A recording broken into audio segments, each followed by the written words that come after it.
सभी प्रभु प्रेमियों को मेरा प्यार भरा राधे राधे। इस वीडियो में हम चर्चा करेंगे प्रबोधनी एकादशी के व्रत के बारे में। प्रबोधनी एकादशी, देवउठनी एकादशी, कार्तिक मास की शुक्ल पक्ष की एकादशी का बड़ा महात्मा है, बहुत बड़ा महात्मा है। इस दिन भगवान नारायण अपनी निद्रा का त्याग करते हैं, जो कि पिछले 4 महीनों से वो विश्राम कर रहे हैं। धर्मराज ने कहा, महाराज आपने मुझे कार्तिक मास की बड़ी सुंदर कथा सुनाई है, मैं आपसे सविस्तार सुनना चाहता हूं। कृपा करके आप मुझे बताएं कि कार्तिक मास के शुक्ल पक्ष की एकादशी के विषय में मैं जानना चाहता हूं।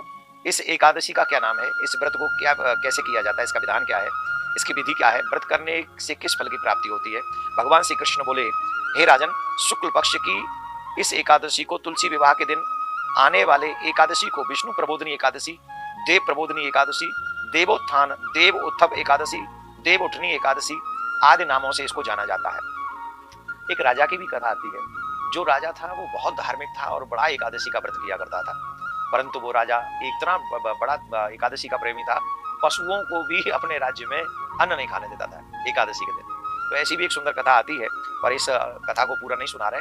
शॉर्ट में समझिए कि बड़े बड़े लोगों का इस एकादशी के व्रत करने का लाभ और मिलने से इसका बड़े बड़े पाप जो है वो नष्ट हो जाते हैं। कार्तिक मास के शुक्ल पक्ष की एकादशी को हम लोग जो व्रत करते हैं, इस दिन हम लोगों को क्या करना चाहिए, लक्ष्मी नारायण भगवान का पूजन करना चाहिए, तुलसी सालिग्राम का विवाह करना चाहिए, तुलसी सालिग्राम का पूजन अवश्य करना चाहिए। तुलसी पर इस समय सुहाग के, इस एकादशी के दिन सुहाग की सामग्री अवश्य समर्पित करनी चाहिए, अवश्य समर्पित करें सुहाग की, टीका इत्यादि, चूड़ियां, लाल चुनरी अवश्य पहना, लाल चूड़ी हमें अवश्य, लाल चुनरी और चूड़ी अर्पित तुलसी महारानी को करना चाहिए। सालिग्राम को सुंदर सिंहासन अर्पण करना चाहिए। और इस दिन बहुत ही सुंदर योग बन रहे हैं, बहुत अद्भुत योग बन रहे हैं। देवउठनी एकादशी पर हर्षण योग, सर्वार्थ सिद्धि योग और रवि योग बन रहे हैं। ये तीनों योग बेहद शुभ हैं। इन योगों में किए गए काम या पूजा लोगों को प्रसन्नता प्रदान करती है, यानी इसमें किए हुए कार्य स्वयं सिद्ध हो जाते हैं। तो देवउठनी एकादशी के दिन आप कोई भी शुभ कार्य प्रारंभ भी कर सकते हैं। तो हम लोग जो देवउठनी एकादशी का व्रत करेंगे वो 12 नवंबर को करेंगे और 13 नवंबर को पारायण होगा।